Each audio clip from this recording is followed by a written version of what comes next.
Avant la vidéo Affaire Aliko Dangote et la mafia économique black, je vous donne les clés pour reconnaître ces Africains ou ces Afrodescendants qui détestent leur négritude ou africanité.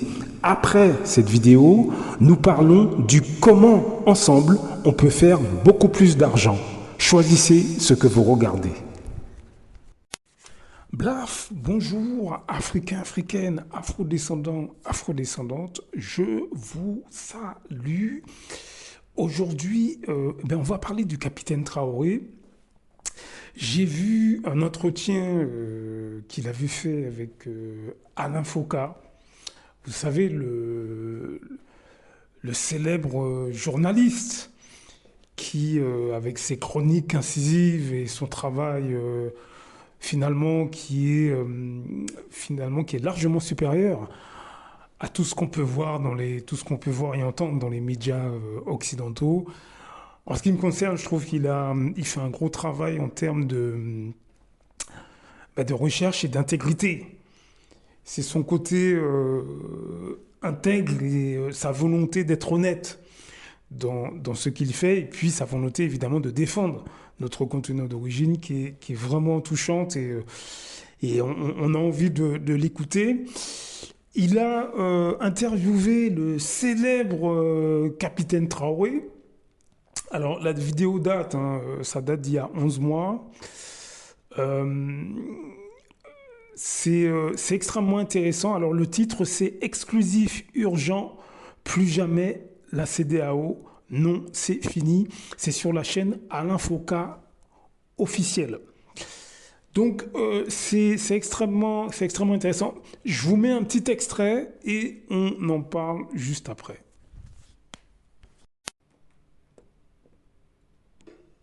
Ils ont souffert. Donc, pendant ce temps, on pouvait décider dans la colère. Maintenant, on a pris le temps d'observer, d'analyser la situation et de nous convaincre nous-mêmes de nos forces avant de décider. Et vous avez pris tout le monde par surprise. Autre élément dans cette nouvelle façon de dessiner l'Afrique de l'Ouest, l'AES, l'Alliance des États du Sahel.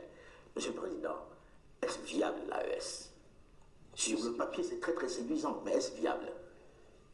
Vous savez très bien que c'est plus que viable. Vous savez, pendant longtemps, on a maintenu nos peuples dans une certaine philosophie, tendant toujours à nous faire croire que nous ne pouvons rien sans les autres. Aujourd'hui, notre mission à nous, c'est d'éveiller la conscience. Vous le faites très bien d'ailleurs. Merci. Et j'apprécie beaucoup. Il faut qu'on arrive à éveiller la conscience, que les jeunes se rendent compte de ce qui se trouve chez eux. Une organisation pareille, il faut d'abord se rendre compte de ses forces, peser ses faiblesses, et à l'issue de cette analyse, vous décidez. L'AES est très bien viable. Que ce soit pour les économies, Monsieur le Président, si je vous permettez, c'est des économies qui sont très intégrées. Vous produisez la même chose, vous faites exactement la même chose. Qui va vendre à qui? Comment ça va commercer? Et qu'est-ce qu'on fait du fait que ce ne sont pas des pays qui ont au moins une ouverture sur la mer? Les chiffres, c'est une chose. L'économie aussi, vous savez, nous sommes là il y a très peu de temps. Mais l'économie a été, je dirais, un peu déchirée par des régimes passés. Sinon, nous devrions avoir des économies très fortes aujourd'hui. C'est ce que je dis, en analysant nos forces, on se rend compte que nous ne devrions pas être à cette étape. On devrait être beaucoup loin. Quand vous prenez l'AES, en termes de population, en termes de superficie, on est très bien. En termes de production, normalement les États de l'AES ne devaient rien importer en ce qui concerne les produits agricoles, l'alimentation. Aujourd'hui, nous sommes conscients de ça et nous sommes en train de tout faire pour que nous n'importons rien en ce qui concerne ce que nous consommons. En termes de richesse, que ce soit naturel, quand je dis les richesses naturelles, il y a des richesses souterraines, mais il y a aussi en surface. On crie partout que les Africains meurent de faim, de soif, ainsi de suite, des projets inventés par-ci, par-là, par exemple pour nous donner de l'eau potable. L'AES, c'est une grosse réserve d'eau souterraine, et même en surface. En termes de ressources minérales, on n'a rien à envier à quelqu'un. Et dans la nature, quand vous prenez des produits comme, j'aime le dire, de qualité, C'est une richesse naturelle. Nous ne l'avons pas plantée. C'est Dieu qui l'a donnée. Mais c'est très riche. Les gens le prennent, ils le transforment. Donc nous sommes conscients de nos potentialités. L'AES n'a rien à envier à quelqu'un. Pour vous, l'AES peut se suffire, être un ensemble intégré qui fonctionne normalement. Parfaitement. Monsieur le Président, lorsque l'on regarde la démarche qui vient d'être entreprise par ces trois États, très concrètement, on écoute un peu partout le fait qu'il y a besoin qu'ils soient en train de travailler avec d'autres sur un sujet qui est le sujet le plus important aujourd'hui, la sécurité. J'ai envie de demander, Monsieur le Président, aujourd'hui, vous êtes là depuis un certain temps déjà, ça fait plus d'1 an, quel est votre bilan dans le domaine de la sécurité? Avant qu'on parle de ces trois États en matière de sécurité, dans votre cas, au Burkina Faso, une bonne partie du territoire est encore entre les mains des terroristes. Qu'est-ce que vous avez pu faire depuis que vous êtes là, dans ce domaine-là? Très bien. C'est la priorité en fait pour nous. Comme vous avez dit, ces terroristes, c'est tuer, brûler, déplacer les populations, s'accaparer des terres. Mais je peux vous dire à l'instant T, comme je le disais dernièrement, il n'y a pas cette portion du territoire où nous voulons partir et que nous ne pouvons pas partir. Aujourd'hui, vous allez sur tout le territoire? Partout. Les territoires qui étaient sous contrôle, si on peut le dire, depuis 3 à 4 ans, nous mettons pied. Mais pourtant, on parle de plus d'attaques qu'autrefois lorsqu'il y avait des armées étrangères sur le territoire. Ah oui, vous êtes sûr? Plus d'attaques, c'est relatif. Aujourd'hui, nous sommes à l'offensive pour la plupart des zones. Nous ne sommes plus dans une posture de défense. Nous partons vers l'ennemi, nous cherchons l'ennemi. Lorsque nous avons décidé de prendre notre destin en main, comme on aime le dire, c'est une décision assez importante et très courageuse. Et lorsque vous décidez comme ça, toutes les cellules dormantes se réveillent d'un coup. Et c'est à ce moment que vous vous rendez compte de l'ampleur de la situation du terrorisme. On s'est bien rendu compte. Mais pour faire la guerre, il y a d'abord le patriotisme. Donc voilà, vous avez entendu le capitaine Traoré, donc c'était il y a 11 mois, hein, donc il y a des choses qui ont bien évolué depuis.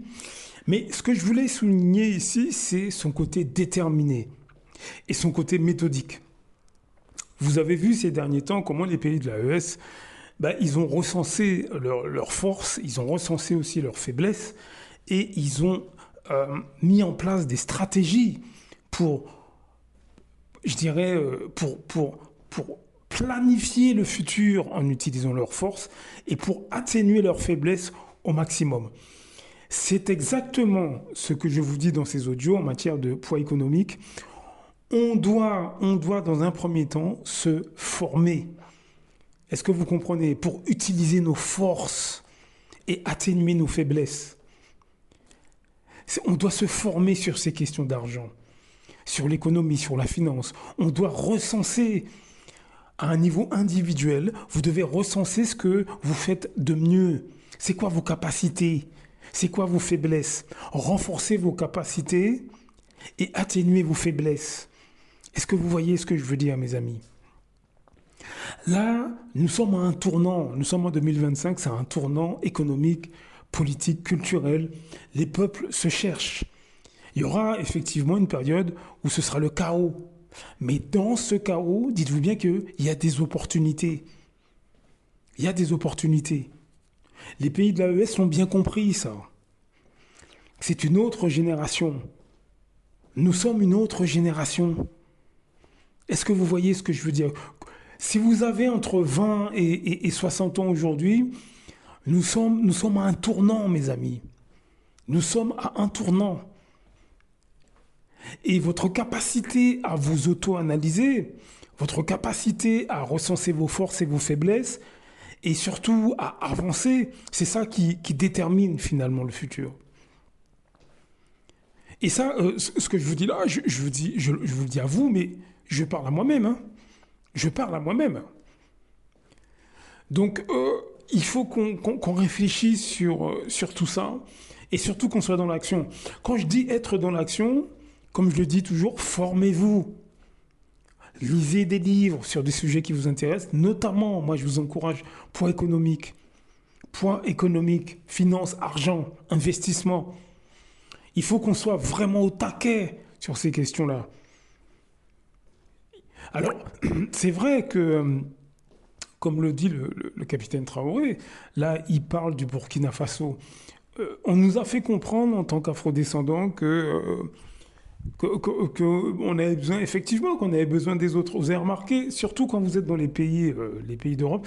Et moi qui suis martiniquais, mais je vous assure que vous êtes en Martinique, vous regardez beaucoup de Martiniquais faire, je vous assure, ils se comportent comme si ils ont besoin de quelqu'un d'autre pour avancer, hein. Je vous assure. Là où ils se sentent très forts, c'est là où beaucoup d'entre nous, on se sent très fort, nous les Martiniquais, c'est pour acheter de belles voitures et du champagne à Noël. Voilà. Mais beaucoup d'entre nous, en fait, on est complètement sous tutelle coloniale dans nos têtes. Alors, pas tout le monde, je ne généralise pas, hein, bien sûr, mais beaucoup d'entre nous. Alors, ça change petit à petit, mais beaucoup d'entre nous, on est encore sur tutelle coloniale. C'est pour ça que vous avez beaucoup de jalousie à la Martinique. Lorsque quelqu'un essaie de s'en sortir, le premier à le descendre, c'est un de ses compatriotes. C'est parce que une catégorie de gens, sur toute l'échelle sociale, sont dans leur tête décolonisés, sous tutelle. Et donc, ils veulent pas admettre qu'il y ait des Martiniquais, mais qui, eux, ne sont pas dans ce paradigme-là. Est-ce que vous voyez ce que je veux dire? La jalousie, la méchanceté, la compétition entre les Martiniquais, c'est simplement deux factions qui sont dans des paramètres et des paradigmes qui sont totalement différents. Vous avez une partie des Martiniquais qui sont totalement colonisés, hein.